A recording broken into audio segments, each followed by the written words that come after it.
সূরা ফাতিহার শিক্ষা কয় ভাগ? তিন ভাগ। কয় ভাগ? তিন ভাগ।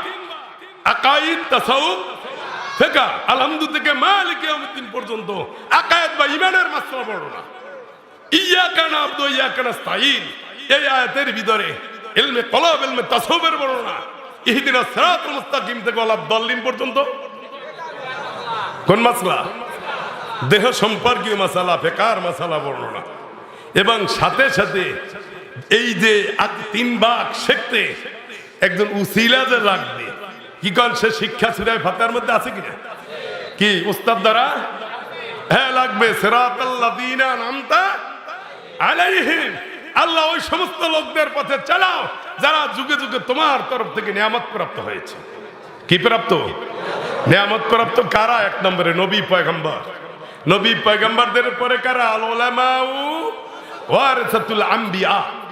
আল্লাহ রাসূল বলছে হক্কানি আলেম। তারা কি? হক্কানি আলেম যারা, তারা কি? নবী পয়গম্বরদের ওয়ারিস। নবী পয়গম্বরদের কি? তাহলে তারা কি? নিয়ামত প্রাপ্ত।